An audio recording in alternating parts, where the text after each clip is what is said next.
Waalaikumsalam. Waalaikumsalam cikgu. Sebelum kita mula kelas, kita baca doa dulu lah. Siapa ada volunteer? Boleh baca doa? Okay, thank you. Bismillahirrahmanirrahim. Allahumma aftah alaina hikmataka wa anshur alaina min khazaini rahmatika ya arhamar rahimin. Rabbi shrah lana sudurana wa yassir lana umurana wa hlul 'uqdatam min lisanina yafqahu qawlana. Amin ya rabbal alamin. Okey, terima kasih Mio. Hari ni kita nak bincang bab 7. Awal kelas kita hari ni. Habis awal lah. Semalam saya start lambat sikit dengan kelas 4M. Hari ni saya nak start awal. Terima kasih semua sebab sudi dah menerima pinangan Cikgu Ain pada pukul 7.30 pagi. Ada ke tak semua ni? Ada. Boys ada. Boys sikit ada ni. Faris ada, Faris. Inyo, Aiman, Salim. Kan? Siapa lagi? Apa ni lagi? Kita tengok partisipan kejap.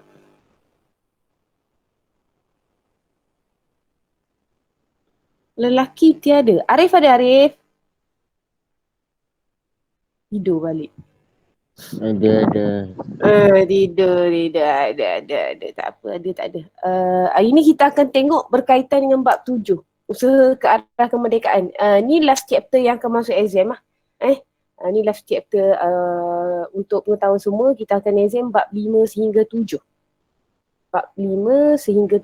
Okey, nanti cikgu akan bagi perincian lah kemudian nanti. Okey, tapi hari ni kita cuba untuk habiskan. Kita kena habiskan juga bab 7 ni. Macam mana pun hari ni kita kena memang habiskan. Okey, bab 7 kita akan tengok 5 subtopik di dalam bab 7 ini adalah berkaitan dengan latar belakang idea negara merdeka. Kita akan tengok berkaitan dengan CLC ataupun kita kenali sebagai jawatan kuasa hubungan antara kaum. Perkara yang kedua. Perkara yang ketiga, pembentukan sistem ahli yang dikatakan kabinet bayangan yang dibuat oleh pihak British. Yang seterusnya kita akan tengok peranan sistem pendidikan kebangsaan dalam menyatupadukan semua kaum di tanah Melayu, dan last kali kita akan melihat berbelas-belas parti yang ditubuhkan yang berbeza ideologi tapi mempunyai satu matlamat yang sama untuk memastikan kemerdekaan dicapai di tanah Melayu. Kita akan tengoklah hari ini insyaAllah. The first presenter, siapa? Saya. Okay, Mia boleh start terus. Okay, thank you.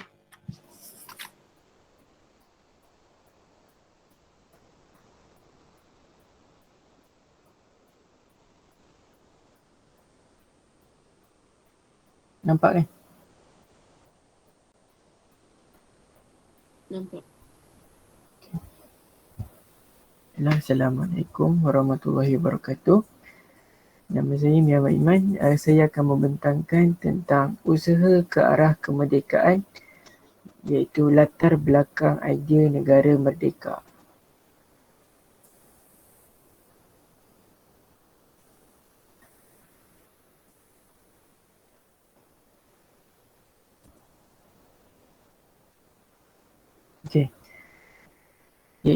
Pada tahun 1938, Kesatuan Melayu Muda telah ditubuhkan di bawah kepimpinan Ibrahim Haji Yaakob.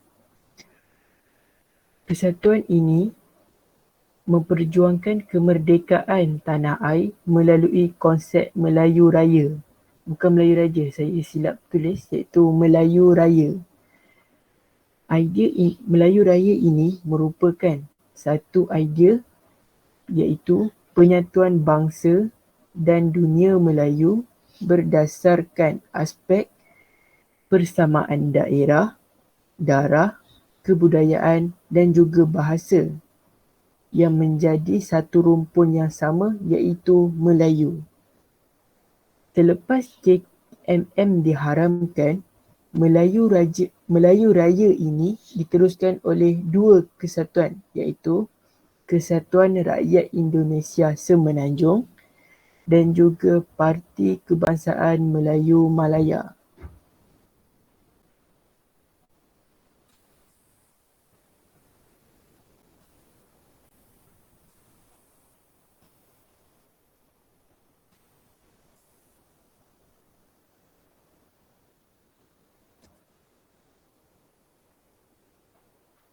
Okey, pada tahun 1945, Parti Kebangsaan Melayu Malaya ditubuhkan di bawah kepimpinan Dr. Burhanuddin Al-Helmi, Ishak Haji Muhammad dan juga Ahmad Bostaman. Parti ini, matlamat politik ini adalah menanam semangat kebangsaan dan bekerjasama dengan kaum lain bagi membentuk perpaduan. PKMM memperjuangkan kemerdekaan melalui konsep Melayu Raya yang menggunakan slogan Merdeka. PKMM berhasrat mendaulatkan hak rakyat dalam politik, ekonomi, agama, sosial dan kebudayaan.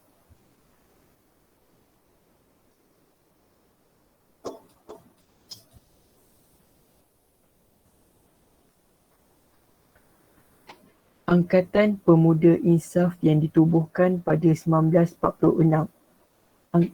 Angkatan ini berada di bawah kepimpinan Ahmad Bostamam. Ahmad Bostamam ini menekankan pemerintahan demokrasi dan dasar ekonomi yang mengutamakan rakyat serta keadilan sosial. Risalah Testament Politik API diterbitkan pada bulan Disember 1946 dengan slogan Merdeka dengan Darah. Risalah ini adalah untuk memperjuangkan mencapai kemerdekaan bangsa dan tanah air dengan jalan terbuka secara lembut. Namun begitu, perjuangan ini terpaksa diteruskan melalui kekerasan. Pendekatan dan imej radikal ini menyebabkan API diharamkan oleh British.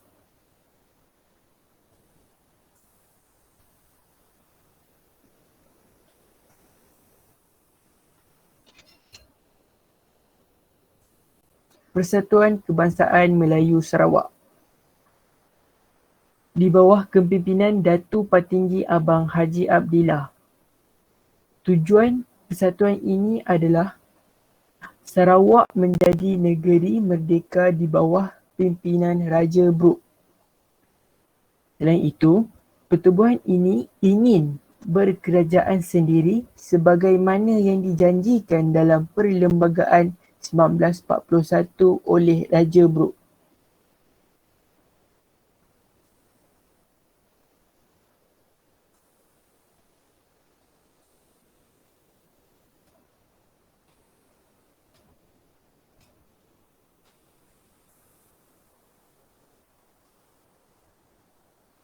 Pergerakan Melayu Muda, Pergerakan Pemuda Melayu.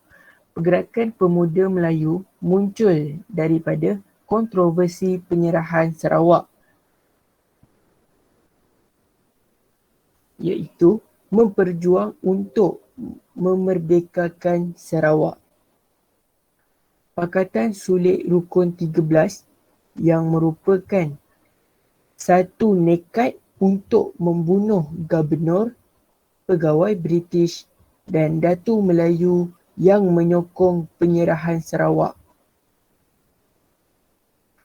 Pakatan Sulit Rukun 13 ini membuktikan betapa bencinya PPM terhadap kolonial.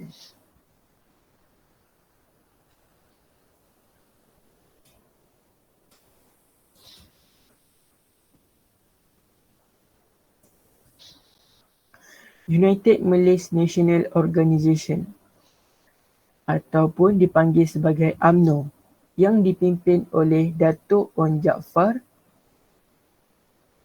Tujuan dia ialah menyatukan orang Melayu untuk mempertahankan hak bangsa Melayu dan juga kedudukan Raja-Raja Melayu dengan slogan Hidup Melayu. UMNO pada tahun 1951, slogan UMNO diubah kepada Merdeka yang bertujuan memperjuang kemerdekaan melalui perundingan.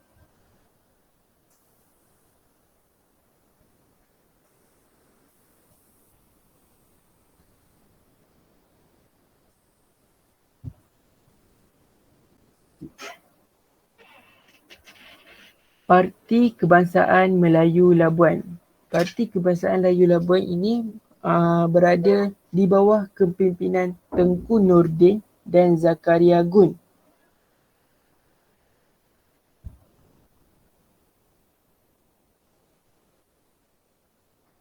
Pengaruh perjuangan PKMM ini telah melakukan dasar tidak bekerjasama dengan penjajah, iaitu dengan menuntut kemerdekaan Sabah daripada British.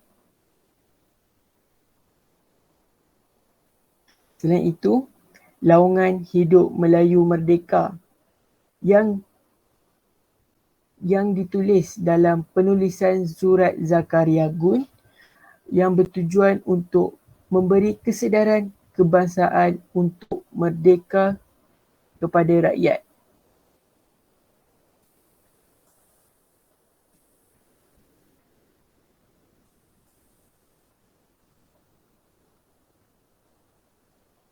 Malayan Indian Congress yang di bawah kepimpinan John TV. Objektif MIC ini ialah bekerjasama dengan kaum lain untuk mendapatkan kemerdekaan tanah Melayu. MIC ini menegaskan bahawa kewarganegaraan tunggal diberi kepada mereka yang menerima tanah Melayu sebagai tanah air dan sedia lafaz taat setia kepada tanah Melayu.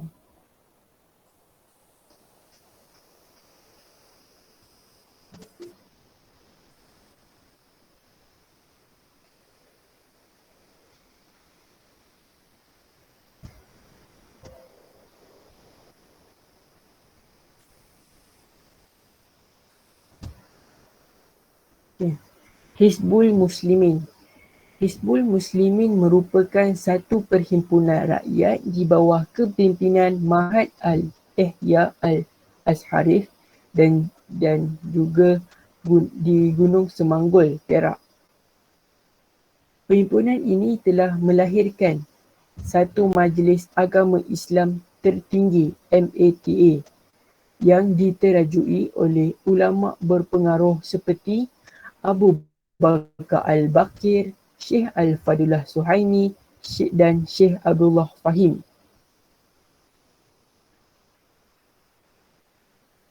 Perhimpunan mata ini dengan matlamat mencapai kemerdekaan tanah Melayu sebagai negara Islam. British yang tidak senang dengan asas perjuangan Hizbul Muslimin ini telah mengharamkan persatuan tersebut.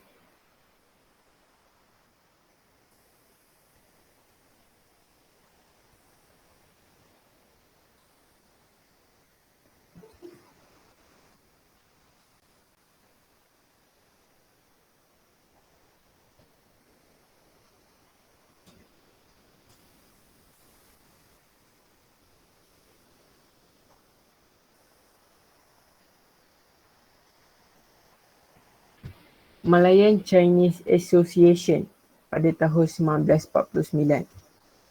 Tan di bawah kepimpinan Tan Cheng Lock yang menegaskan MCA mempunyai tugas untuk menjadikan tanah Melayu yang berbilang kaum sebuah negara yang berdemokrasi penuh. Untuk menjayakan matlamat tersebut, MCA berusaha menyatukan masyarakat Cina dan bekerjasama dengan semua kaum di tanah Melayu dalam keadaan harmoni.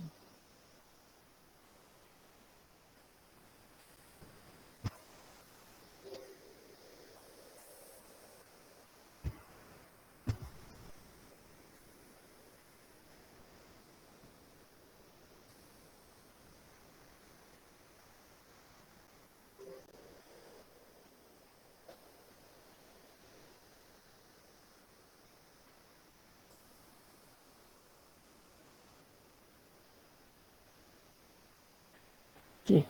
Pada tahun 1951, Independence of Malayan Party yang berada di bawah kepimpinan Datuk Onn Jaafar melaksanakan idea Tanah Melayu untuk Malayan.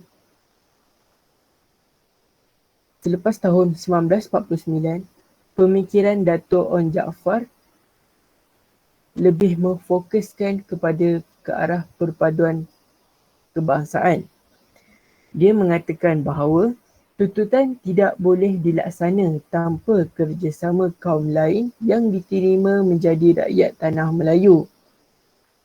Dan orang Melayu yang menjadi pemimpin kepada orang bukan Melayu yang terlibat dalam politik dan ekonomi. Ya, ada satu lagi. Okey. Parti Islam Setanah Melayu yang berada di bawah kepimpinan Dr. Burhanuddin Al-Helmi.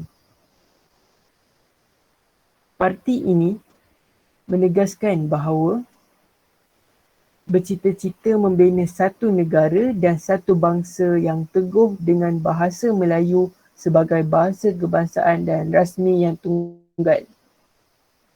Sebab kemerdekaan bagi PAS ini ialah Tanah Melayu merdeka dengan menjalankan hukum Islam. Itu saja daripada saya. Sekian, terima kasih. Ni question. Tanya. Awal lah cikgu tak ada soalan. Tanya.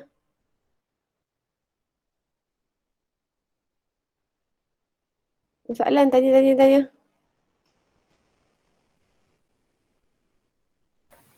Cikgu, yang United Malays National Organisation tu kan, dia cakap status quo orang Melayu. Hak keistimewaan orang Melayu. Status quo tu hak keistimewaan orang Melayu. Maksudnya bahasa Melayu sebagai bahasa rasmi. Sultan tu ada dalam pentadbiran. Apa lagi? Bantuan diberikan kepada orang Melayu. Banyak benda lah. Agama Islam, agama rasmi. Apa nama ni? Hak keistimewaan orang Melayu sebagai orang asal tanah Melayu tu terpelihara, status quo. Okey, ada lagi soalan? Mio macam baca macam Google. Satu-satu baca Mio. Oh Mio. Ya. Kenapa baca satu-satu macam nak present? Mio bertanding jadi BWP ke? Tak ada. Jadi tak ada.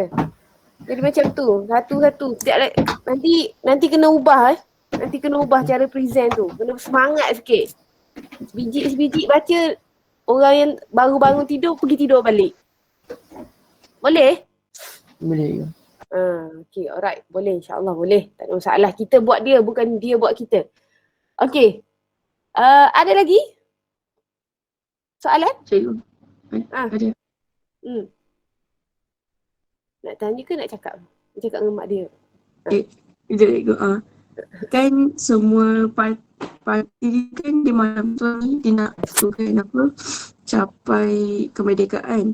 Lepas tu dia contohlah antara UMNO dengan MCA ni, dia orang ada tak kerjasama ke? Dia akan ada kerjasama lepas ni. Dia orang akan build up parti perikatan. MCA, MIC dengan UMNO gabung. Tapi sekarang kalau kita tengok sekarang Barisan Nasional lah. Barisan Nasional dia tukar. Nanti dia guna lambang kapal layar. Nanti kita tengok. Nanti dia orang join juga. Together until now lah. Dia orang still ada. Kau terfikir tak? Kenapa Hizbul Muslimin diharamkan? Mio. Presenter. Ya saya. Kenapa? Hizbul Muslimin diharamkan.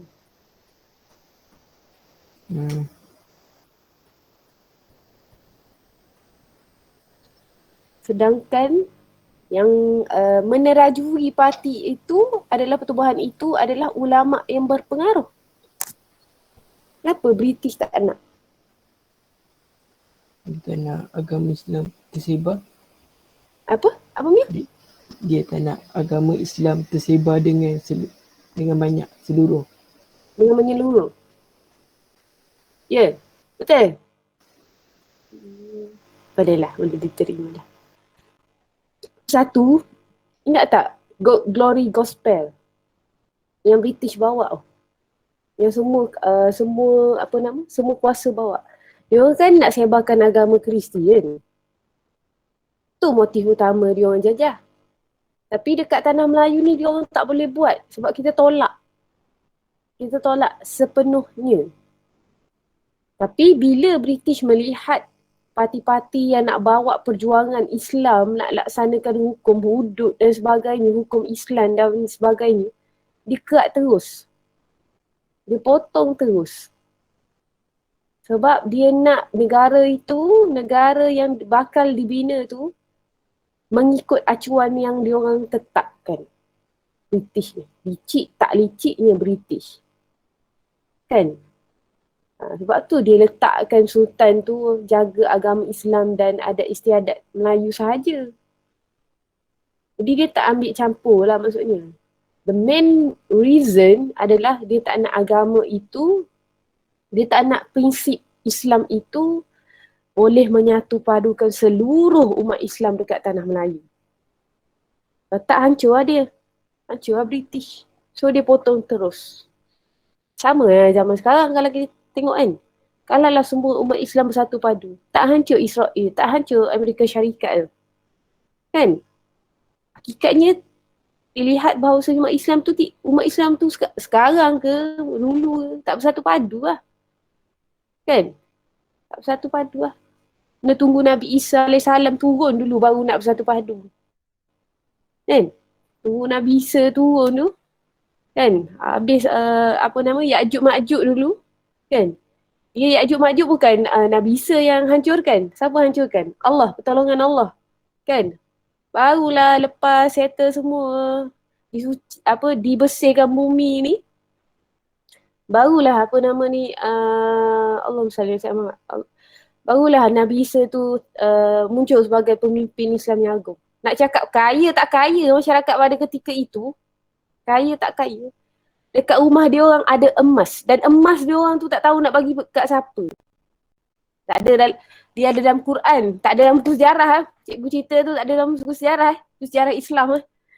Okey, ada soalan lagi. Tapi keseluruhan yang kita boleh cakap, kesemua-semua parti pertubuhan ini adalah secara menyeluruh of course lah. Dia nak bebaskan diri daripada kolonial lah. Daripada penjajah. Tu je. Tapi perbezaan ideologi tapi nak capai satu matlamat yang sama. Itu nak capai kemerdekaan. Tu je. Ideologi lain. Yang ni bawa ideologi nak perpaduan kaum. Yang ni nak satukan semua kaum. Yang MCA, MIC of course lah. As we know that orang Cina ni kalau masa dia orang datang, dia orang tak sayang dekat tanah Melayu. Dia orang sayang dekat tanah besar Cina. Kalau India, dia sayang dekat negara India dia. That's why lah sehingga kan kalau kita cakap sukatan pelajaran mereka pun dibawa naik kapal datang ke tanah Melayu. Dia tak nak pakai sukatan pelajaran yang ada dekat tanah Melayu. Itulah yang menyebabkan perpaduan tak dapat dicapai. Sehinggalah sekarang kalau kita tengok kelonggaran dalam perpaduan itu masih lagi ketara. Masing-masing nak jaga kaum masing-masing. Okey? Boleh? Boleh ke semua? Boleh. Okay. Okay. Kalau tak ada apa-apa, kita terus pergi 7.2. Please.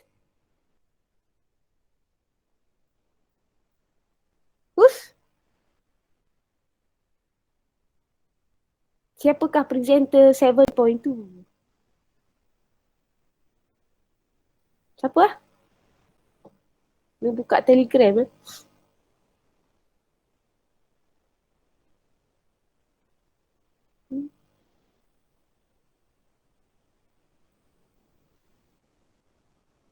Farish Ilhan itu. Ada tak dia? Farish? Farish Ilhan. Presenter. Berdiri 40 rumahku. Cepat.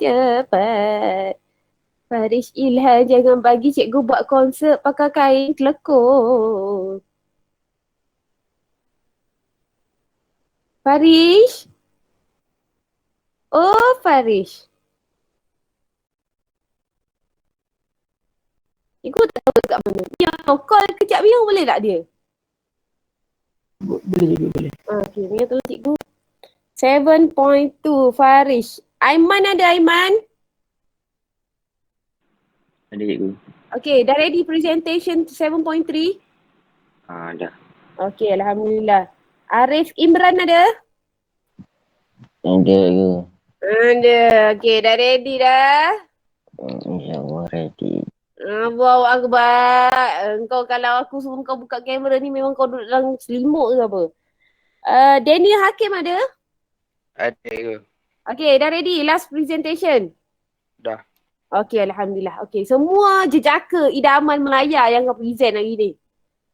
Semua lelaki Melayu terakhir yang akan present hari ni. Tapi masalahnya Faris Ilhan tak ada. Dia pergi mana pun saya tak tahu. Okay. Sementara tunggu dia, marilah kita sama-sama cikgu akan ceritalah sikit kau dengar cikgu cerita pasal jawatan kuasa hubungan antara kaum ni. Kenapa jawatan kuasa hubungan antara kaum ini ditubuhkan? Dalam jawatan kuasa hubungan antara kaum ni kita nak tengok objektif penubuhan dia, ahli yang terlibat dan objektif penubuhan sahaja. Okey, dilihat selepas Perang Dunia kalau kita tengok ramai dah macam bila berperang tu British berperang dengan Jepun dan kesengsaraan rakyat dengan PKM-nya, kesedaran politik dalam kalangan penduduk tempatan tu dah muncul, dah berada dalam keadaan cukup baik. Jadi the most important thing sekarang dalam kepala rakyat dia nak merdeka. Tu je. Okey, so nak merdeka kena ada perpaduan kaum. Kaum utama of course lah Cina, India, Melayu Bank lah, CIMB lah. Apa tu? Cina, India, Melayu kan? 3. Okey, 3 kaum utama ini perlu disatukan. Ekoran daripada dasar pecah dan perintah yang dibuat oleh pihak British di mana dia campak orang Melayu dekat kampung, dia letak orang Cina dekat bandar dan dia letakkan orang India dekat estate. Macam mana mereka nak berjumpa, macam mana mereka nak berinteraksi sedangkan mereka tak boleh jumpa langsung. Sebab pergerakan penduduk yang dikawal melalui dasar pecah dan perintah.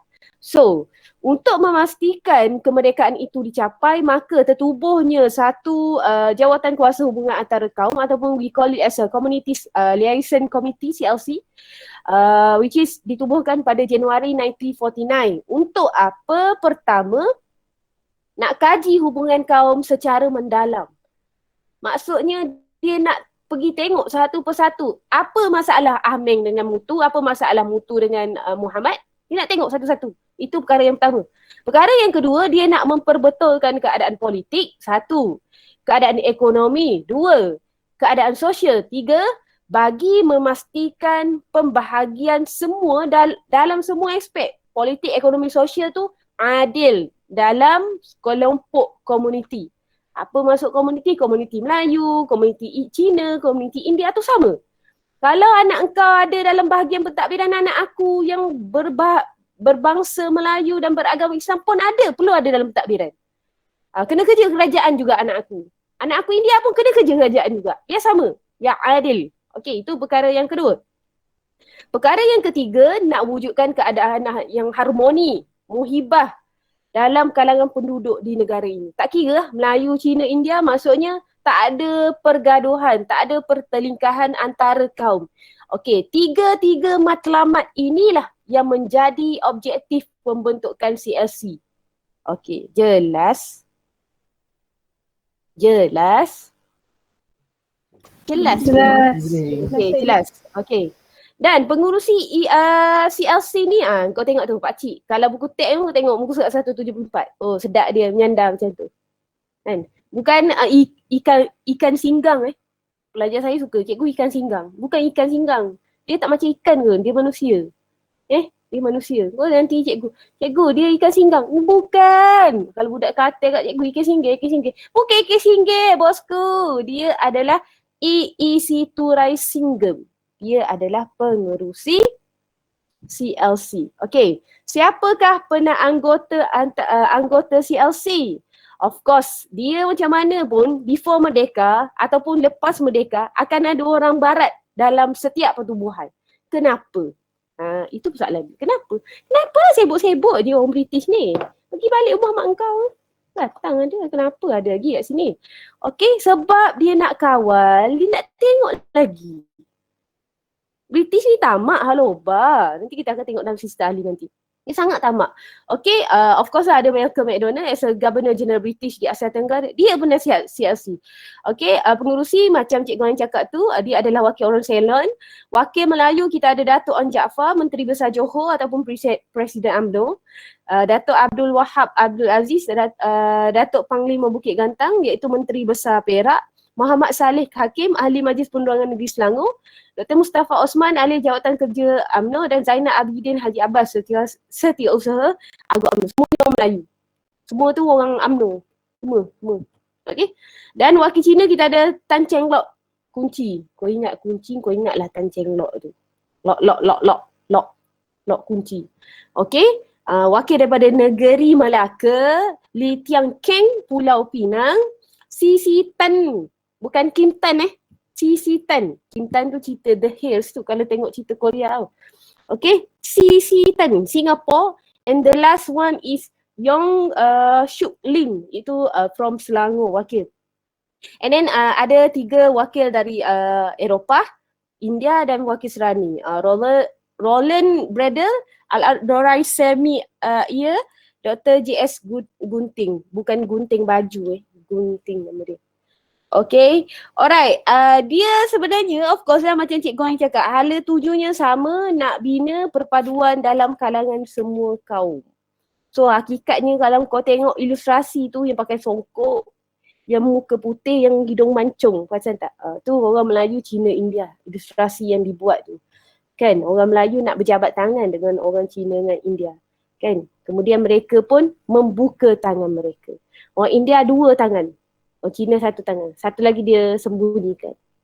Tak tahu ada agenda ke apa, tak tahu. Ataupun ia sekadar ilustrasi. Wallahualam. Orang Cina ni bahaya sikit. Okay, peranan jawatan kuasa hubungan antara kaum, dia ada pelbagai isu yang dibangkitkan. Cikgu pun tak tahu Farish ni pergi mana. Dia masuk, dia tidur cikgu rasa. Cikgu merasakan dia, cikgu rasa hakikatnya betul lah 100% yang dia tidur. Okay, perkara yang pertama adalah politik. Okay, isunya adalah persediaan ke arah berkerajaan sendiri. Apa peranan CLC? Okay, pertama, dia cadangkan peralihan ke arah berkerajaan sendiri. Okay, dia nak suruh biar ada pengalaman untuk kita undi, ada proses pilihan raya berlaku dekat Tanah Melayu. Itu perkara pertama yang CLC nak bawa.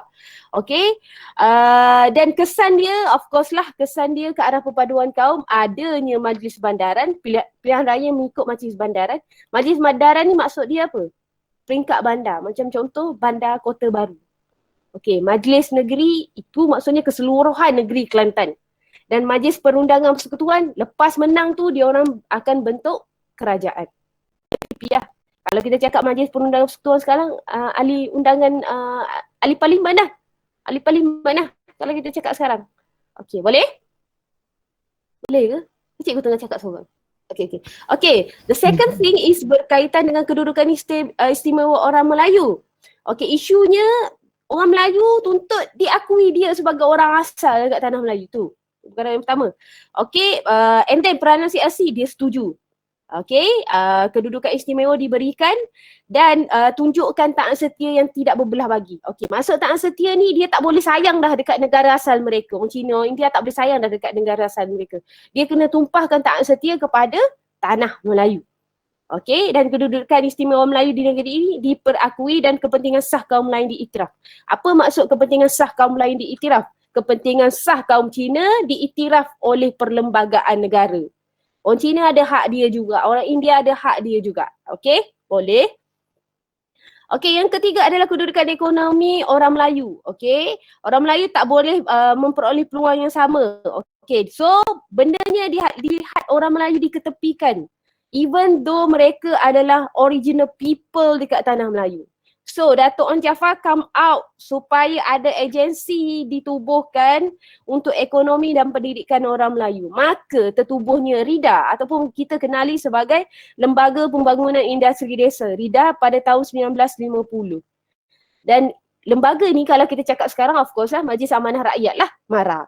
Dulu RIDA, sekarang tukar nama. Okay. So kepentingannya dia nak jaga kepentingan masyarakat luar bandar dan melonggarkan syarat kewarganegaraan kepada orang bukan Melayu. Okey, perkara seterusnya kewarganegaraan bukan Melayu. Ketegasan orang Melayu terhadap isunya pemberian syarat kewarganegaraan kepada kaum bukan Melayu. Okey, bersetuju kewarganegaraan kaum bukan Melayu penting bagi memupuk. Okey, so dilonggarkan. Macam cikgu yang cakap ni. Tapi still lagi jaga status quo orang Melayu. Okey, dan last kali adalah pendidikan. Yang ni cikgu yang cakap. Pendidikan ni yang boleh memecah belahkan penduduk di tanah Melayu. Jadi pendidikan itu perlu seragam. Kena guna bahasa yang sama, sukatan pelajaran yang sama. Tapi nak buat macam mana? Maka mereka perlu menubuhkan satu jawatan kuasa pendidikan yang kita akan tengok laporan kepala kayu, workhead, nanti kita akan tengok laporan Barnes, kita akan tengok laporan Fenwu, kita akan tengok penyata sehingga kan penyata kita akan tengok nanti yang membawa kepada tertubuhnya Ordinan Pelajaran 1952 dan last sekali adalah penyata jawatan kuasa pelajaran 1956 yang merupakan titik tolak kepada sistem pendidikan kebangsaan dekat negara kita ni. Okey, boleh? CLC, boleh CLC? Boleh CLC? Boleh. Cikgu, CSC ni berjaya lah kan? Berjaya bosku. Berjaya bosku. Dia pertubuhan lah, dia pergi tengok, dia pergi buat, dia pergi tuntut. Dapat lah dia tuntut tu. Okey, ada soalan lagi? Hello, kopi capung Milo? Ada? Farish? Ada? Tak ada? Tak ada lagi? Habis chapter ni. Lepas tu? Mio? Tak ada, innalillah. Kembali ke rahmatullah. Al-Fatihah untuk Farish. Arwah baik orangnya. Walaupun singkat perkenalan, macam tu lah kehidupan. Kadang-kadang berada di atas katil, kadang-kadang jatuh di bawah katil. Itulah kehidupan kita. Kan? Masa PKP tidur je. Okay, alright. Kita pergi pada 7.3. Sistem ahli. Hilang pula dah. Ada? Apa ni? Ada.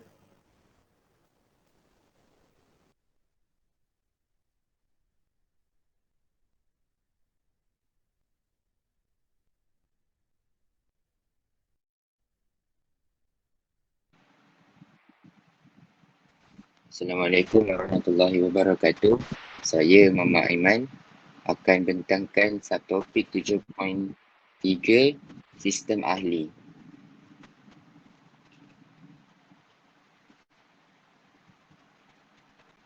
Kita pergi kepada pengenalan kepada sistem ahli ni. Okey, British dia menjalankan dasar dekolonisasi di mana dia menyediakan langkah berkerajaan sendiri secara beransur-ansur kepada tanah jajahannya selepas Perang Dunia Kedua. Lepas tu kita menghadapi kekurangan pegawai tempatan dalam perkhidmatan kerajaan. Oleh itu, Dato' Onn Jaafar meminta tindakan diambil dengan menambah peluang dalam usaha untuk menyediakan tanah Melayu ke arah kemerdekaan. Cadangan Dato' Onn Jaafar ni selaras dengan dasar British dan membawa kepada pembentukan sistem ahli. Pembentukan sistem ahli. Pada 1951, Sir Henry Gurney merupakan pesuruhjaya tinggi British. Dia mengumumkan senarai anggota sistem ahli. Sistem ahli merupakan sistem yang melatih penduduk tempatan menerajui pentadbiran Persekutuan Tanah Melayu. Beberapa orang anggota Majlis Perundangan Persekutuan MPP diberi tanggungjawab terhadap beberapa jabatan dan agensi kerajaan. Sistem ahli ini dia memberi latihan kepada penduduk tempatan berkaitan dengan pentadbiran negeri sebelum memberikan kemerdekaan. Sistem ahli ini dilaksanakan pada April 1951 hingga Jun 1955 iaitu sebelum pilihan raya MPP yang diadakan pada bulan Julai 1955. Dia ada 3 folio yang kekal di bawah pentadbiran British, di mana yang pertama hal ehwal ekonomi, yang kedua perindustrian dan perhubungan sosial, dan last sekali perumahan dan kerja raya. Pada 1954 ada berlaku rombakan sistem ahli di mana beberapa portfolio baharu diwujudkan dan dijawat oleh warga negara Persekutuan Tanah Melayu dan menjadi anggota MPP. Ciri-ciri sistem ahli. Sistem ahli ni dia bertaraf menteri yang bertanggungjawab menjaga portfolio yang mengandungi jabatan dan agensi kerajaan. Ahli ini dilantik oleh Pesuruhjaya Tinggi British dengan persetujuan Majlis Raja-Raja Melayu. Satu sistem kabinet bayangan yang terdiri daripada beberapa pegawai, takbir dan tokoh masyarakat. Ahli diletakkan di bawah kuasa Pesuruhjaya Tinggi. Ahli ini bertanggungjawab untuk mencadangkan undang-undang yang berkaitan dengan jabatannya untuk dibentangkan ke dalam MPP. So setiap seorang tu dia kena bentangkan ataupun mencadangkan undang-undang berkaitan dengan diorang punya sektor je. Macam contoh, anggota-anggota sistem ahli ni terdiri daripada EEC to Risingham yang merupakan ahli pelajaran. Jadi yang saya cakap tadi, dia bertanggungjawab untuk mencadangkan undang-undang yang berkaitan dengan jabatannya untuk dibentangkan dalam MPP. Macam contoh, EEC to Risingham ni dia hanya boleh mencadangkan untuk ahli pelajaran saja. Dia tak boleh nak bagi cadangan pasal contoh ahli hasil bumi ke. Dia hanya membentangkan apa yang dijawat saja. Kemudian ada Datuk Ismail Rahman. Dia jawat sebagai ahli hasil bumi 1954. Seterusnya ada Datuk Mahmud Mat, ahli tanah, lombong dan pelombongan. Kemudian ada Tunku Yaakob Ibni Sultan Abdul Hamid. Dia jawat sebagai ahli pertanian dan perhutanan. Kemudian ada Lee Tiang Keng. Dia sebagai ahli kesihatan. Lepas tu, kemudian lagi ada H.S. Lee. Dia jawat sebagai ahli pengangkutan. Dan lepas tu ada Datuk Ni Ahmad Kamil. Jawat sebagai ahli kerajaan tempatan, perumahan dan perancangan bandar. Last sekali kita ada Datuk On Jaafar. Dia jawat sebagai ahli Dewan Dalam Negeri.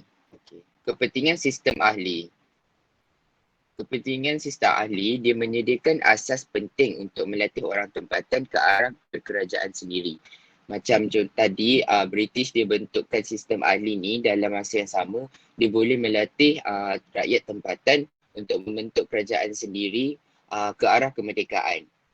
Kemudian dia memberi pendedahan kepada penduduk tempatan untuk belajar mentadbir dan menerajui kerajaan menjelang kemerdekaan. Bila nanti British tak ada, rakyat tempatan bolehlah mentadbir dan menerajui kerajaan sendiri tanpa bantuan mereka bila selepas kemerdekaan nanti. Lepas tu dia merupakan proses memupuk perpaduan kaum kerana ahlinya terdiri daripada gabungan pemimpin pelbagai kaum. Macam contoh kita ada EEC to Risingham. Lepas tu ada lagi kita ada Lee Tiang Keng. Lepas tu last sekali dia menentukan kemerdekaan yang diperoleh mendapat sokongan seluruh penduduk Persekutuan Tanah Melayu. Sekian daripada saya. Terima kasih.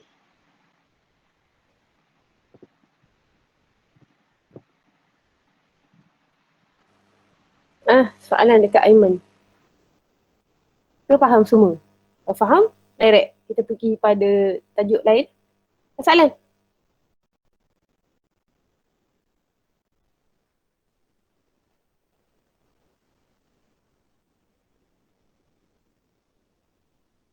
Tak ada? Cikgu nak tanya. Hmm. Yang dia kata apa tadi? Yang sistem ni kan, dia kan bertaraf menteri. Bertaraf menteri maksudnya dia bukanlah ada menteri dalam tu kan? Bukan. Bertaraf menteri maksudnya adalah bertaraf menteri tu seolah-olah ahli tu kerja dia sebagai menteri. Macam contoh kalau kita cakap Datuk Onn Jaafar, ahli hal ehwal dalam negeri. Maksudnya dia yang menteri yang laksanakan hal ehwal dalam negeri. Maksudnya total bertaraf tu dia buat kerja menteri tapi dia digelar ahli. Sama je. Bertaraf menteri, sama je. Okey. Okay, alright. Lagi?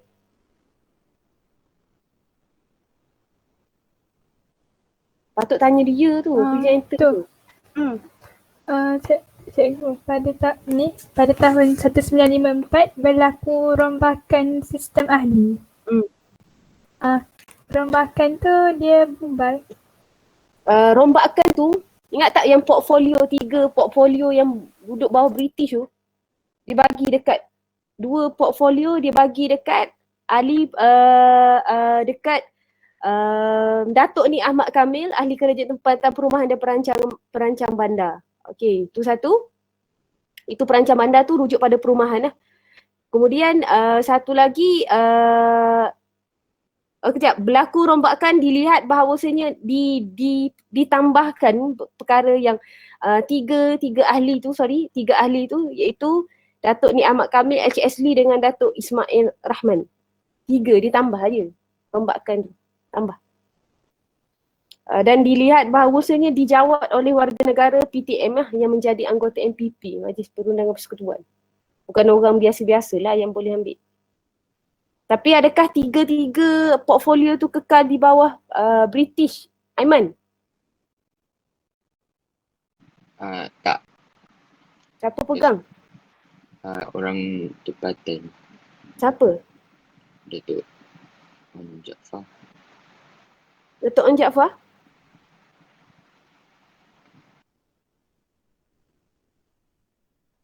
Aiman, jawab soalan cikgu Aiman.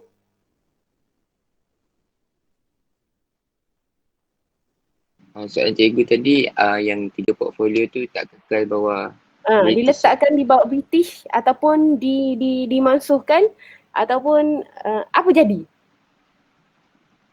Dia masukkan sebab dia ada dibubarkan portfolio yang dijawab oleh warga negara Tanah Melayu. Mana proof dibubarkan? Mana proof dia tak ada? Sebab tak ada seorang pun yang menjawab hal jawatan tu, portfolio tu. Mana bubar dia? So maksudnya dia British still kekal lah, Aiman. Still pegang lah kan? Betul? Kalau kita tengok si Datuk Ni Ahmad Kamil, dia pegang ahli Kerajaan Tempatan Perumahan dan Perancang Bandar. Dia still handle lagi 3 portfolio tu British. Okay, alright. Boleh. Okay. Ada boleh? Ada lagi? Dia tak boleh, maksudnya setiap ahli tu, dalam sistem ahli digelar ahli. Itu ciri dia. Kita cakap macam tu pun kita dapat satu markah. Ahli digelar ahli, kita dapat satu markah. And then setiap daripada macam yang Aiman cakap tadi, macam contoh Datuk Onn Jaafar, dia tak boleh pergi tiba-tiba dia nak pergi dekat EE Sri Troy Singer. Pelajaran kau buat macam ni, tak boleh. Bukan dia punya part lah. Kan? Bukan dia punya part. Jadi dia hanya menjaga hal ehwal dalam negeri yang berkaitan dengan imigran, penyiaran dan percetakan, hubungan negeri Melayu negara negeri Selat, hal ehwal tunaikan haji, pendaftaran, perkahwinan, kematian. Hal ehwal dalam negeri, cerita-cerita dalam negeri ni, dia jaga. Okay? Boleh kita pergi pada 7.4 terus? Boleh cikgu. Boleh. Okay, teruskan 7.4.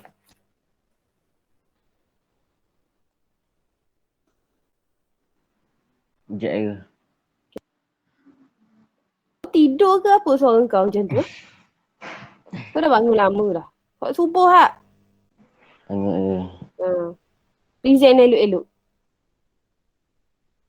Bagi topik 74 sistem pendidikan kebangsaan. Antara usaha ke arah pembentukan sistem pendidikan kebangsaan adalah laporan Barnes 1951, laporan Van Wu. Aku tak nampak lah slide kamu tu. Kau pakai handphone Zoom boleh zoom.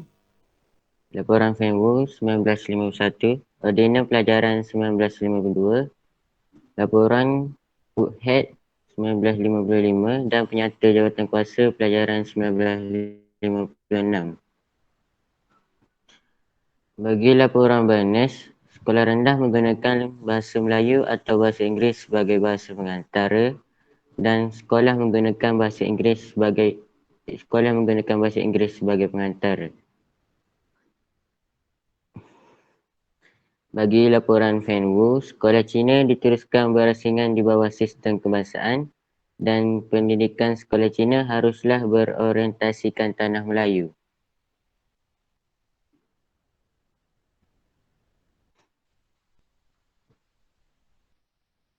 Bagi ordinan pelajaran, tanah Melayu mempunyai dua jenis sekolah rendah iaitu sekolah yang menggunakan bahasa Melayu atau bahasa Inggeris sebagai bahasa pengantar. Yang kedua, bahasa Cina dan Tamil akan menjadi bahasa ketiga jika terdapat lebih daripada 15 orang di dalam satu kumpulan. Bagi yang ketiga, sekolah menengah menggunakan bahasa Inggeris sebagai bahasa pengantara. Bagi laporan Woodhead untuk Sabah dan Sarawak, antara isu yang ditekankan adalah memperkasakan pendidikan rendah dan menengah, menitik beratkan bahasa Inggeris sebagai bahasa pengantar dan mewujudkan sistem pembiayaan pendidikan yang teratur. Dan yang terakhir, penyata jawatan kuasa pelajaran. Setelah dikaji oleh Menteri Pelajaran Malaysia iaitu Tun Abdul Razak, nyata yang dikeluarkan adalah sekolah umum rendah menggunakan bahasa Melayu, sekolah jenis umum rendah menggunakan sama ada bahasa Inggeris, bahasa Cina atau bahasa Tamil. Bahasa Melayu dijadikan mata pelajaran wajib di semua sekolah dan sekolah menengah kebangsaan menggunakan bahasa Melayu sebagai pengantara. Dan BI menjadi bahasa Inggeris menjadi mata pelajaran untuk semua pelajar. Sekian dari saya.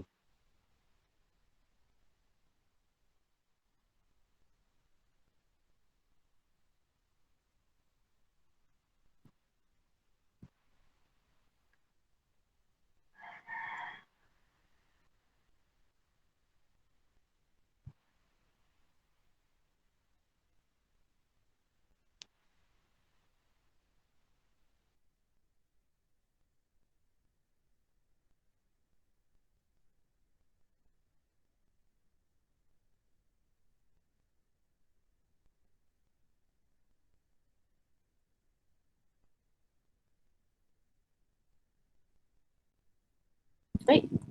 Afsnya.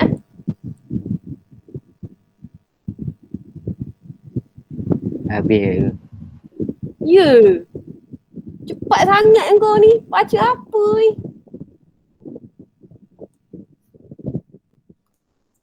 Mana ada cepat ke? Ya. Okey. Panjang sebenarnya 7.4 ni. Nanti Arif masukkan kamu punya apa nama? Slide kamu tu dalam grup semua presentation sebab cikgu nak nilai juga slide tu. Okey, sebab cikgu nak ni sebab simple sangat kau cerita ni. Tanyalah si Arif ni. Bagilah soalan dekat dia. Pasal sistem Saya pendidikan kebangsaan. Adriana, Saya tak bagi dekat. faham. Arif, dia tak faham. Kau nak buat apa Arif? Kena baca. Bacalah, bagilah tahu Adriana. Adriana tak faham kat mana? Bagi tahu dekat Arif.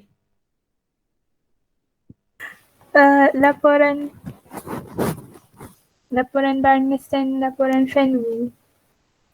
Arif. Buka balik slide kau tu Arif. Tengok. Buat slide apa-apa entah. Buka Arif. Jangan ambil mudah benda ni. Dapat markah ni, PDPR ni. Buat balik.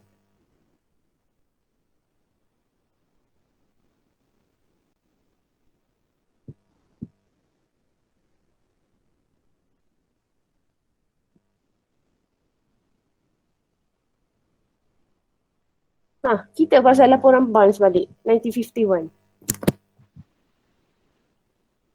Laporan Barnes ni,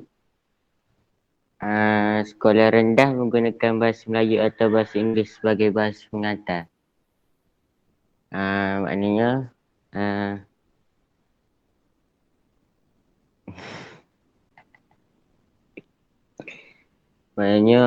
semua laporan ni untuk semua sekolah untuk menggunakan bahasa Melayu dan bahasa Inggeris sebagai bahasa utama. Kenapa nama laporan Barnes? Kamu tak bagi tahu siapa yang uruskan. Apa kepentingan dalam laporan Barnes? Kamu just jump dekat kandungan laporan Barnes sahaja, Arif. Waktu cikgu cakap cepat sangat presentation, sedangkan tajuk inilah tajuk yang paling penting dalam bab 7. Macam mana tu nak jawab tu?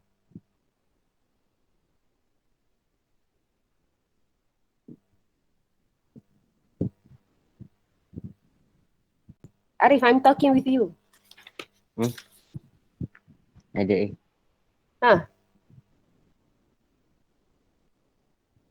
Takkanlah nak markah presentation 2. Nak markah presentation 2 Arif?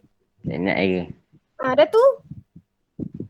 Present macam ni cikai.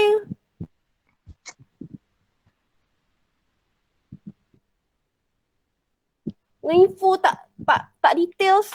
Buat macam tu je. Susahlah, kesian dekat kawan-kawan lah. Even tu kalau kamu rasa kamu pandai, kamu tak boleh buat presentation macam ni.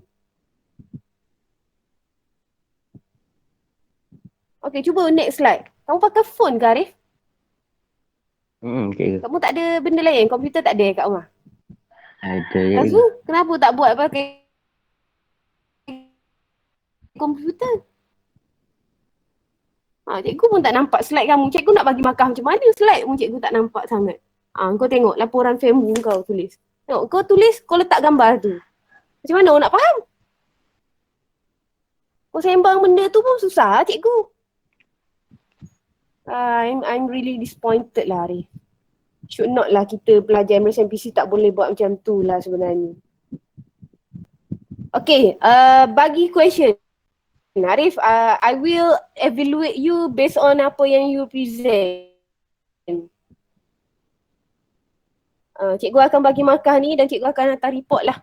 Adakah kamu nak repair kamu punya slide ni balik? Repair. Nak repair ataupun terus bagi markah 2? Cikgu Ain boleh cakap je sekarang. Cikgu bagi markah 2/10 kepada kamu. Ambil mudah tak boleh. Cikgu Ain selalu cakap dekat anak-anak cikgu, jangan ambil mudah benda ni. Jangan ambil mudah. Present macam tu, orang nak tahu pasal laporan Barnes, orang nak tahu pasal laporan FEMU, ordinal pelajaran, laporan Woodhead, penyata jawatan kuasa pelajaran. People want to know dekat Sarawak tu macam mana, dekat Sabah macam mana. If present macam ni, macam mana orang nak faham, macam mana orang nak ambil exam? Tak boleh lah Arif buat macam tu Arif. Okay. Tajuk ni Arif Imran akan present kembali. Boleh Arif? Cikgu bagi peluang sekali lagi dekat kamu. Boleh. Boleh? Boleh betul kan? Boleh betul kan? InsyaAllah. Okay. Malam ni Arif akan present. Malam ni korang tak ada apa-apa Tak ada. Tak ada. Boleh. Semua setuju dengan cikgu. Ambil mudah sangat ni. Setuju. Setuju? Setuju. Nanti tak faham, nanti susah kita. Bukan susah saya, susah kamu. Kamu nak jawab exam. Arif, boleh Arif? Boleh. Aduh. Aku pun tak tahu nak cakap apa dah. Tapi malam ni kau present elok-elok lah. Kalau tak 2 lah kau dapat. Okay. Alright. Kita freeze dekat tajuk tu. Okay. The most important thing pasal sistem pendidikan kebangsaan adalah apa yang dibawa dalam tu. Okay, kita pergi pada tajuk yang terakhir, 7.5.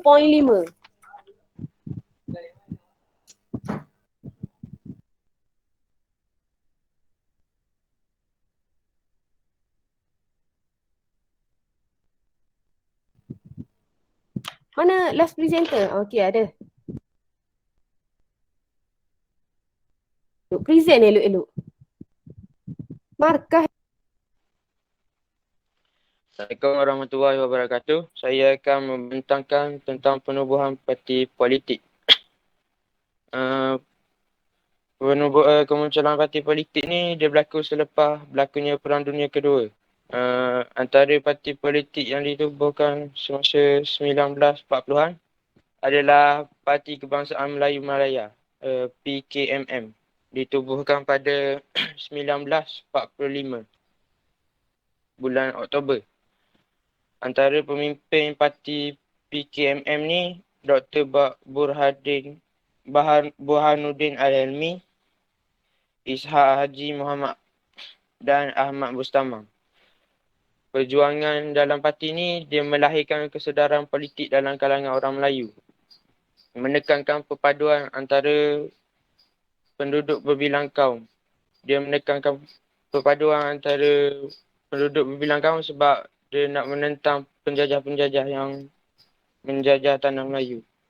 Akhir sekali mencapai kemerdekaan dan memperjuangkan Melayu Raya. Parti yang kedua ditubuhkan pada tahun 1946. Diberi nama Persatuan Kebangsaan Melayu Sarawak atau PKSM. Pemimpin PKSM adalah Abang Haji Zaini, Abang Haji Openg dan Datuk Patinggi Abang Haji Abdullah. Perjuangan dalam parti ini adalah memupuk kesetiaan dan perpaduan kaum di Sarawak.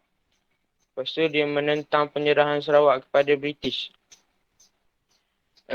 Sebab dia menentang ni sebab ramai penduduk tempatan di Sarawak tak suka dengan pemerintahan British. Dia lagi suka di bawah keluarga Brooke. Lagi satu sebab masa pemerintahan Charles Brooke, dia ada wasiatkan dekat Vainer Brooke supaya Sarawak ni diperintah oleh rakyat tempatan Sarawak sendiri. Kira dinasti Brooke ni, keluarga Brooke ni akan menjadi ketua negeri tu. Macam sekarang ni kita tahu macam di Pertuan Agong macam tu lah. Dia jadi ketua negara. Yang bawah dia sikit macam menteri apa semua tu dipimpin oleh rakyat Sarawak. Akhir sekali penjenamaan semula Persatuan Melayu Sarawak atau dikenali sebagai PMS yang diharamkan semasa pendudukan Jepun di Sarawak.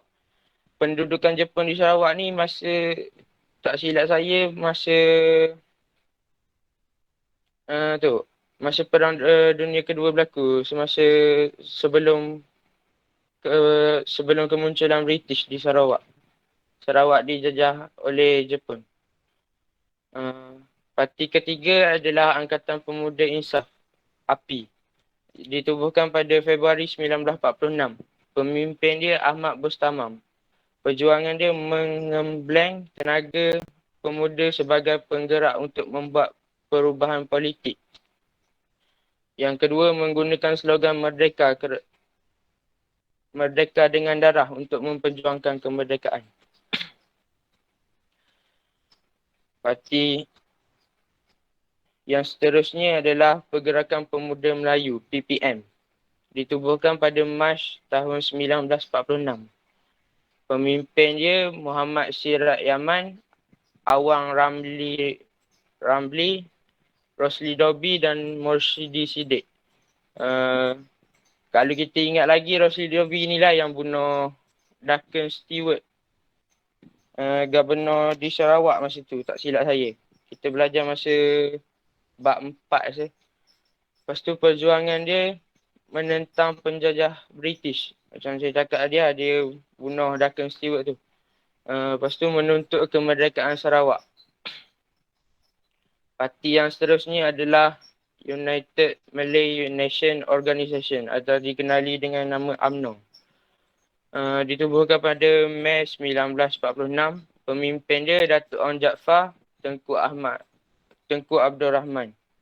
Perjuangan UMNO adalah menentang Malayan Union, bekerjasama dengan kaum lain untuk mencapai kemerdekaan. Parti yang seterusnya adalah Parti Kebangsaan Melayu Labuan, PKML. Ditubuhkan pada Jun 1946. Pemimpin adalah Tengku Nordin dan Zakaria Gan. Perjuangan dalam PKML ni meningkatkan kemajuan dalam bidang sosial ekonomi, menuntut agar Sabah dimerdekakan daripada pentadbiran British.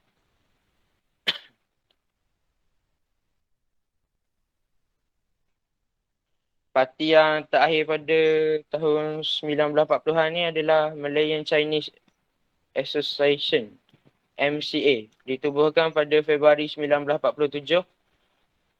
Antara pemimpin dalam MCA ni Tan Cheng Lock, Yong Suk Lin, H.S. Lee. Perjuangan dalam MCA ni memelihara kepentingan kaum Cina dan bekerjasama menentang komunis di Tanah Melayu. Macam kita tahu, komunis dengan orang Cina ni, dia memang, komunis memang tak suka orang Cina sebab peperangan antara Cina Jepun tu kan. Seterusnya kemunculan parti politik pada tahun 1950-an. Parti politik pada tahun 1950-an ni ada 4 je. Iaitu Independent of Malayan Party, IMP. Ditubuhkan pada September 1951. Pemimpin dia Datuk Onn Jaafar dan Tan Cheng Lock. Perjuangan dia menyatukan rakyat pelbagai kaum di Tanah Melayu dan bekerjasama kaum sebagai dasar penting untuk mencapai kemerdekaan. Parti yang kedua, Parti Setanah Melayu, PAS. Ditubuhkan pada November 1951. Antara pemimpin dia Haji Ahmad Fuad Hassan, Dr. Burhanuddin Al-Helmi. Perjuangan PAS ni dia memperjuangkan kemerdekaan penuh bagi Tanah Melayu dan penyatuan pentadbiran Islam di negeri Melayu. Parti yang ketiga adalah People Progressive Party, PPP. Ditubuhkan pada Januari 1953. Pemimpin dia Dr. S. Kanapati Pillai dan Dr. Srinivasagam. Perjuangan dalam PPP ni memperjuangkan hak yang sama untuk semua kaum dan memperjuangkan keadilan sosial ekonomi berdasarkan demonstrasi berparlimen. Parti yang terakhir ditubuhkan pada 1950-an adalah Parti Negara. Ditubuhkan pada Februari 1954. Antara pemimpin dia Datuk Onn Jaafar, Datuk Hamzah Abdullah, Yahjo Seng, ECC Turai Singgam dan P. Ramani. Perjuangan dalam PPP ni menuntut kemerdekaan dengan kerjasama semua kaum dan membentuk satu parti bagi semua rakyat untuk membentuk negara Tanah Melayu. Yang akhir sekali, kerjasama ke arah kemerdekaan. Yang pertama, Pakatan Putera dan AMCJA. Putera ni dipimpin oleh Dr. Burhanuddin Al-Helmi dan AMCDA ni dipimpin oleh Tan Cheng Lock. Kedua parti ni bergabung pada Disember 1947. Dia menjadi perintis untuk kerjasama politik antara kaum. Dan melahirkan manifesto Perlembagaan Rakyat sebagai alternatif pembinaan negara bangsa yang merdeka. Antara perkara yang ada dalam manifesto tu adalah pemerintahan sendiri, pembentukan Dewan Perundangan dan penerimaan satu kewarganegaraan saja. Penerimaan satu kewarganegaraan saja ni sebab dia nak menuntut nak bagi semua orang kat Tanah Melayu ni tak setia dekat Tanah Melayu. Yang kedua, persidangan kebangsaan. Berlangsung pada 1954, diketuai oleh Datuk Panglima Bukit Gantang dan Datuk Abdul Wahab Aziz, Menteri Besar Perak. Dia membincangkan langkah membentuk gabungan parti politik kebangsaan Tanah Melayu dan yang bersatu. Persidangan kebangsaan ini disertai oleh beberapa buah parti iaitu IMP, MIC dan Persatuan Kelonis Malaya dan Persatuan Eurasian Malaya. Dia menuntut agar diadakan pilihan raya persekutuan. Yang ketiga, pembentukan parti perikatan. IMC menyertai UMNO dan MCA membentuk parti perikatan pada Oktober 1954. Penyertaan IMC melengkapkan kerjasama 3 kaum besar di Tanah Melayu, iaitu Melayu, Cina dan India. Kapal layar digunakan sebagai logo. Dia menggunakan kapal layar sebab untuk melambangkan kesediaan menempuh cabaran dan rintangan bagi mencapai kemerdekaan. Yang akhir sekali adalah Konvensyen Kebangsaan. Konvensyen ni dianjurkan oleh UMNO, oleh pemimpin UMNO iaitu Tengku Abdul Rahman dan MCA di bawah pimpinan Tan Cheng Lock. Konvensyen ni diadakan pada Ogos 1954. Dalam konvensyen ni mereka memejakan usaha ke arah kemerdekaan dan masa depan Tanah Melayu ini dihindari oleh PAS, Persetiaan Melayu Kelantan, Persatuan Dihadiri, bukan dihindari. Oh, typo. Hindar Sorry, masa depan Tanah Melayu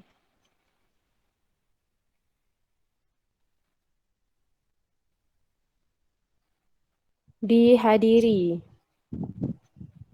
Kan di cerita tu dihadiri. Turut dihadiri oleh Parti Islam Setanah Melayu. Kan? Ayat dia tu straight je. Sorry, saya salah faham. Dia dihadiri oleh PAS, Persetiaan Melayu Kelantan dan Persatuan Melayu Semenanjung. Dia meluluskan resolusi mendesak British mengadakan pilihan raya persekutuan. Itu saja dari saya. Okay, before adanya parti perikatan, dia buat konvensyen kebangsaan dulu. Okay. Parti perikatan tu last kali yang dibuat oleh geng-geng MCA, Messi dengan parti perikatan. Okay, konvensyen dulu sebab konvensyen tu Ogos. Parti perikatan tu Oktober, tapi tahun yang sama. Dia buat konvensyen tu dulu. Boleh, Daniel? Boleh. Okay, alright. Okay, presenter okay. Cuba diguna bahasa Terengganu lah. Dok Dang. Daniel, kau orang Terengganu Ya, go. Nanti next presentation pakai standard language. Boleh? Boleh ubah Daniel. Presentation pun dihuraikan baguslah dalam keadaan yang cukup baiklah. Okay Daniel, good job. Okay, ada soalan? Ada ke? Tak ada? Saya ada soalan ke? Okay. Kan pada tahun 1940-an tu banyak parti, ada 10 parti kan. Ada yang bekerjasama, kita tahu. Tapi ada tak masa tu parti-parti ni berbalah? Of course lah, ada lah. Kau tengok api memang dia tak sebulu dengan apa nama UMNO dan sebagainya. Dia satu je.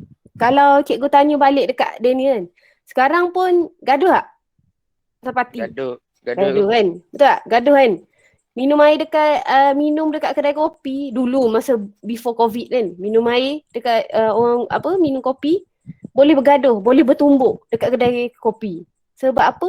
Perbezaan ideologi. Aku PAS engkau UMNO, tumbuk. Tapi sekarang orang PAS dengan UMNO tak bertumbuk kan? Betul? Tak bertumbuk tak? Bertumbuk tak dia ni? Tak, kenapa? Sebab dia orang dah buat muafakat nasional. PAS dengan UMNO dah bergabung.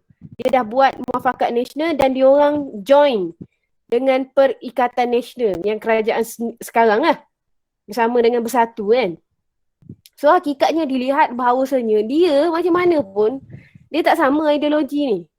Kalau Adriana ideologi dia katakanlah dia ni orang UMNO totok kan. Dia orang UMNO. Contoh cikgu ni bukan orang UMNO, cikgu tak suka UMNO. Contoh.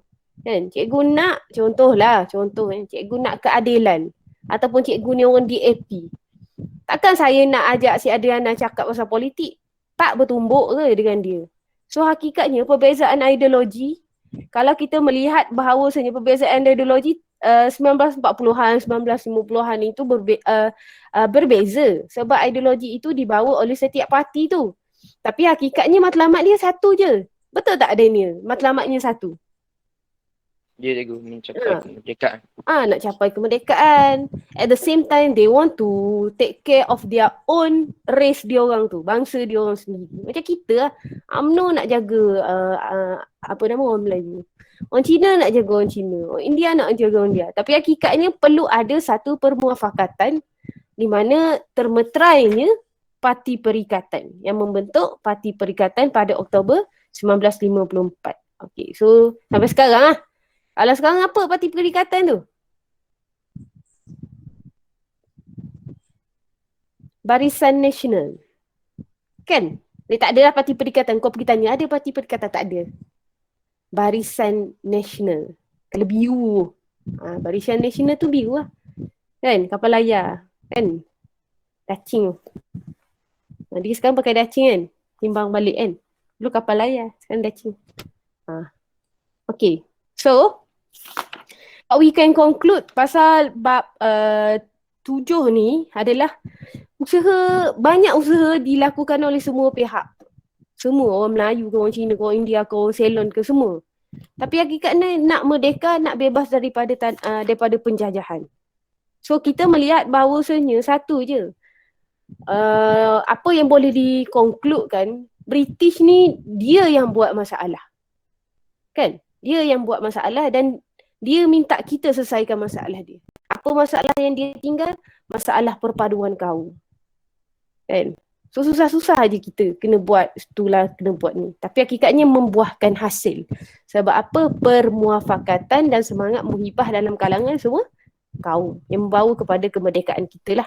Nanti kita akan tengok bab 8 juga nanti lepas raya lah kot. Okay? Malam ni apa nama pelajar tadi yang tu?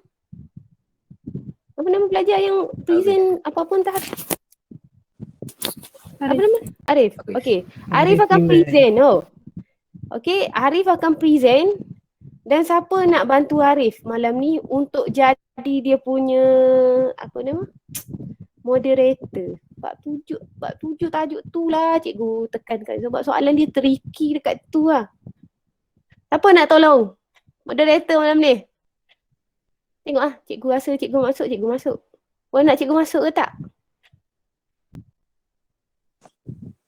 Saya rasa lagi baik cikgu masuk. Boleh jelaskan kalau ada salah ke mana-mana.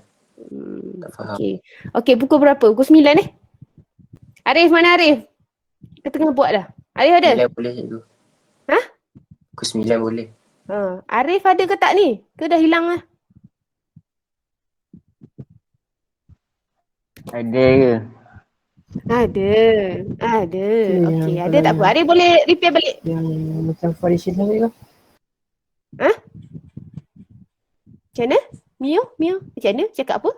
Wushu. Cakap Kalau Cina, yang cikgu tak faham. 7.2 tadi. 7.2 okey. tadi. Kenapa Yang- 7.2? Ada present tadi.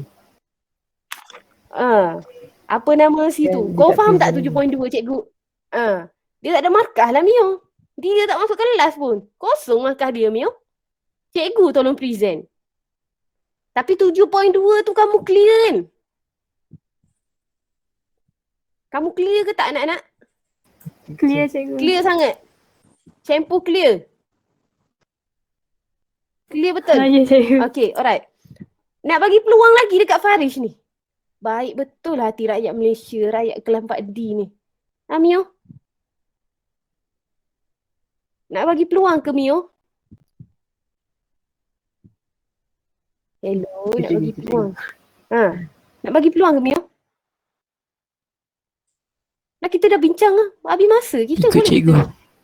Ikut saya pergi mana? Pergi beli nasi. Yang lain cepat. Undi. Syafiqah, Ain, Nazarif, Hazimah. Bagi peluang satu lagi cikgu. Bagi peluang lagi. Ya Allah, bagus calon bidal bupi ni. Bagi peluang lagi. Setuju ke tak setuju? Kalau saya tak nak bagi dah. Sebab dia tak masuk kelas. Arif dia masuk. Betul? Dia join. Kalau saya. Kalau dalam macam tu satu cikgu. Dalam ni dah 21 orang. Dia masuk kelas cikgu. Dia masuk tapi dia tak ada. Standard lah tu. Kan? Tapi terkantoi. Dia tak ingat dia present. Cepat. Undi. Undi kat chat. Undi. Cepat. Nak habis kelas.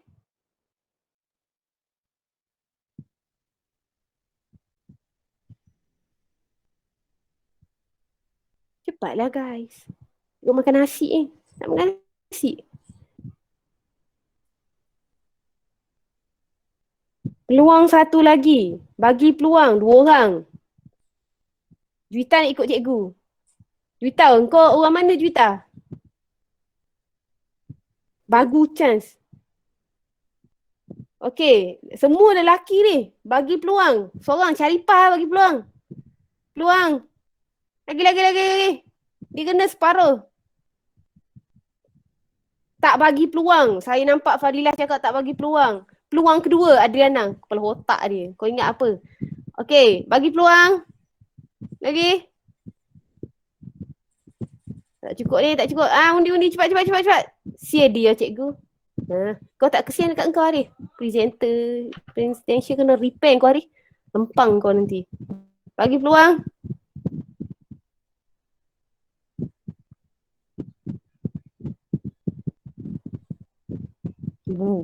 Bagi peluang sebab saya pun nak lebih clear. Juwita cakap. Tadi tak clear. Tadi cakap clear. Kau ni lalang ke Juwita? Hampeh kau ni. Aiman cakap bagi peluang. Ada lagi bagi peluang. Okay, sia dia. Okay, kita bagi peluang dekat dia. Tapi the most important thing malam ni adalah tajuk Arif tu. 7.4 tu paling penting. Tajuk yang si Mangkuk yang tak masuk kelas aku tu. Yang masuk lepas tu pergi mana aku pun tak tahu. Dia pergi mesin rumput ke apa. Tu pun dah terkantoi kan. Dia satu je cikgu cakap kan. Kelas online ni dia ada berkat, kau tahu tak? Farish tu tak dapat berkat kelas hari ni. Ilmu tu cikgu bagi. Sebab Mio baca doa tadi. Minta keberkatan daripada Allah tu. So dia tak dapat berkat tu. Even dia ada dalam tu. Padahal dia tak ada. Cikgu pun tak tahu apa masalah dia. Dan cikgu akan buat report lah. Dia tak masuk kelas cikgu hari ni. Okay. Alright. Kita bagi peluang dekat dia. Malam ni kita bagi peluang lagi dekat dia. But 7.4 tu the most important thing kita nak tengok 7.4 tu. Kita akan bincang 7.4. Cikgu akan bagi penekanan. Kalau masa tak izinkan, cikgu cakap cikgu guna kuasa cikgu sebagai guru. Kalau masa tak izinkan, cikgu tak pergi dekat 7.2. Sebab kenapa kita nak bazirkan masa untuk benda yang kita dah bincang. Sedangkan masa tu kamu boleh guna untuk kamu ulang kaji dan exam daripada bab 5 sehingga 7. Betul. Okey? Boleh? Semua setuju dengan cikgu? Setuju cikgu, Setuju, boleh. cikgu. Okey, bagi peluang juga tapi kalau tak ada masa kita cut markah dia zero lah. Cikgu cut lah. Okey, Arif, Imran, cikgu bagi lagi peluang dekat kamu Arif. Betulkan Arif. Okey Arif, boleh betulkan balik. Boleh ke? Aku lempang. Kalau kau depan ni cikgu, aku dah cubit kau ni Arif. Sengal betul lah. Kau kena semangat sikit. Jadi pelajar MSNPC kena semangat lah. Tak boleh lah jangan malas-malas macam tu. Cakap nak repair result MRSM. So diri kita yang kena ubah. Kan? Bukan saja-saja belajar sejarah ni. Jangan ambil mudah. Cikgu rasa bukan subjek sejarah ni bukan subjek ni lah. Dia subjek kritikal dah. Kalau kau tak buat elok-elok. Kan? Kita tengoklah nanti result macam mana. Buat yang terbaik lah nanti. Okay, alright. Kita jumpa malam ni insyaAllah pukul 9. Nanti tolong ingatkan saya. Kita tutup kelas kita. Kifarah dan surah Wal-As.